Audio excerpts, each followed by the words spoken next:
Hello friends, कैसे हैं आप। आशा करती हूँ सब लोग अच्छे होंगे। आज के इस वीडियो में हम बात करेंगे कि प्रेगनेंसी टेस्ट में यानी कि यूपीटी में लाइट लाइन आने के क्या क्या कारण रहते हैं। इसी के बारे में वीडियो में विस्तार से जानेंगे, तो वीडियो को पूरा देखें।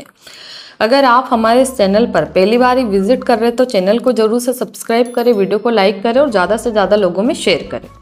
हम बात करते हैं कि प्रेगनेंसी टेस्ट में लाइट लाइन आने के क्या क्या कारण रहते हैं। सबसे पहला कारण रहता है कि आपने बहुत अर्ली स्टेज पे यानी कि बहुत जल्दी प्रेगनेंसी टेस्ट कर लिया।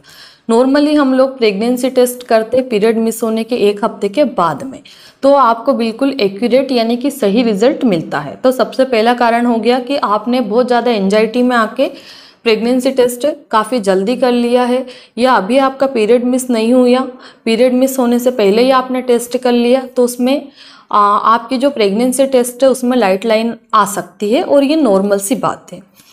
दूसरा कारण रहता है कि आपने जो प्रेगनेंसी टेस्ट किया, हो सकता है कि वो मॉर्निंग का ना करके आपने आफ्टरनून में किया हो, क्योंकि जब पीरियड अभी रिसेंटली ही मिस हुआ, एक दो दिन ही हुए, तो ऐसी कंडीशन में हम लोग मॉर्निंग का प्रेगनेंसी टेस्ट एडवाइस करते हैं। क्योंकि अगर आप अर्ली मॉर्निंग का यूरिन लेते हैं तो उसमें जो हमारा एचसीजी हार्मोन्स रहता है उसका लेवल बहुत ज़्यादा हाई रहता है, तो उसके कारण आपका जो प्रेगनेंसी टेस्ट है बिल्कुल डार्क लाइन आती है। पर पेशेंट के पास कई बार कुछ रीज़न के कारण वो मॉर्निंग में ना करके आफ्टरनून में करती है, तो उस कारण भी आपका जो प्रेगनेंसी टेस्ट कार्ड है उसमें लाइट लाइन शो हो जाती है। इसके बाद में तीसरा कारण होता है कि कहीं आपको एक्टोपिक प्रेगनेंसी तो नहीं हो गई है, क्योंकि जो प्रेगनेंसी है वो यूट्रस में ना आके कहीं ट्यूब में या ओवरी में तो नहीं होगी। क्योंकि प्रेगनेंसी कहीं भी होगी तो हमारा बच्चा इम्प्लांट होगा और एचसीजी हार्मोन्स तो प्लेसेंटा के द्वारा रिलीज होगा ही।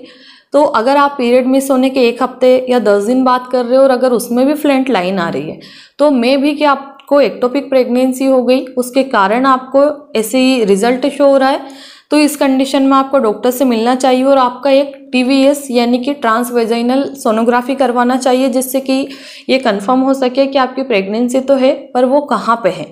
क्योंकि एक्टोपिक प्रेगनेंसी काफ़ी खतरनाक रहती है और कोई भी महिला के लिए ये अच्छी नहीं होती है। इसके बाद में चौथा कारण रहता है कि कहीं आपको केमिकल प्रेगनेंसी तो नहीं हो गई। केमिकल प्रेगनेंसी कैसी होती है कि अभी आपने टेस्ट किया और आपका 2-4 दिन बाद पीरियड आ गया, पीरियड आने के बाद में अगर आपने टेस्ट किया है और अगर वो टेस्ट बिल्कुल क्लियर नेगेटिव आ रहा है, तो ऐसी कंडीशन में हम कह सकते हैं कि आपको कोई भी हार्मोन में इनबैलेंस के कारण वो जो टेस्ट में लाइन शो हो रही थी वो केमिकल प्रेगनेंसी कहलाती है। कई बार पेशेंट बहुत ज़्यादा पैनिक रहती है, बहुत ज़्यादा टेंशन में, या जिनको अनवांटेड प्रेगनेंसी हो जाती है तो पेशेंट काफ़ी डरी हुई रहती है। तो कई बार डरने के कारण भी ऐसे हार्मोन हमारी बॉडी में सीक्रेट होने लगते हैं, जिसके कारण आपको सेकंड लाइन दिखाई देने लगती है। इसके बाद में पांचवा कारण होता है कि आपका केस में हो सकता है डिले कंसेप्शन हुआ हो। डिले कंसेप्शन का क्या मतलब रहता है कि जैसे हम जो प्रेगनेंसी का टाइम जोड़ते हैं वो एलएमपी के द्वारा काउंट करते हैं, यानी कि लास्ट पीरियड कब आया था उस हिसाब से हम काउंट करते हैं।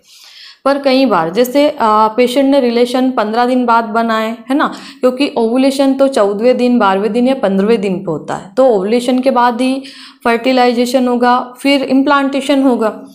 तो कई बार जैसे हम प्रेगनेंसी जोड़ रहे हैं 2 महीने की और उसमें 1 ही महीने की प्रेगनेंसी आ रही है, 5 हफ्ते की प्रेगनेंसी आ रही है, तो ऐसी कंडीशन में उस प्रेगनेंसी को हम डिले कंसेप्शन की कैटेगरी में रखते हैं और डिले कंसेप्शन होने के कारण प्रेगनेंसी टेस्ट में लाइट लाइन शो हो सकती है। तो ये इतने कुछ रीजंस रहते हैं लाइट लाइन शो होने के। तो ऐसे केसेस में आपको क्या करना चाहिए कि 5 से 6 दिन और इंतज़ार करना चाहिए और 5-6 दिन के बाद में आपको फिर से अपना मॉर्निंग का यूरिन का सैंपल लेना है और फिर से नया टेस्ट करना है। और आप अच्छी ब्रांड की प्रेगनेंसी टेस्ट कार्ड लेके आए, जैसे कि प्रेगा न्यूज़ हो गई। प्रेगा न्यूज़ काफ़ी एडवांस है, अगर माइनर सी लाइन आती है तो वो उसको भी डिटेक्ट कर लेती है। अभी रिसेंटली में हमारे एक पेशेंट का बीटा एचसीजी हमारा 35 IU आ रहा था, तब भी प्रेगनेंसी टेस्ट में फ्लैट लाइन शो हो रही थी। तो इस हिसाब से मैं कह सकती हूँ कि सबसे बेहतर प्रेगा न्यूज़ रहती है। मैं उसका कोई एडवर्टाइजमेंट नहीं कर रही हूँ, सिर्फ आपकी जानकारी के लिए बता रही हूँ। क्योंकि आप प्रेगा न्यूज़ भी 50 रुपये की खरीद रहे, अदर ब्रांड की जो प्रेगनेंसी टेस्ट कार्ड है वो भी 50 की खरीद रहे, तो क्यों ना हम बेहतर ब्रांड चुने, है ना। तो ये इतने कुछ रीजंस रहते हैं प्रेगनेंसी टेस्ट कार्ड में लाइट लाइन शो होने के। अगर आपको इन कारणों के बारे में और डिटेल में जानना है तो आप अपने डॉक्टर से कंसल्ट कर सकते हैं। डॉक्टर आगे जैसा एडवाइस करे वैसा आप कर सकते हैं। आशा करती हूँ इस वीडियो के माध्यम से मैं प्रेगनेंसी टेस्ट में लाइट लाइन आने के क्या क्या कारण रहते हैं उसके बारे में आपको संपूर्ण जानकारी दे पाई हूँ। धन्यवाद।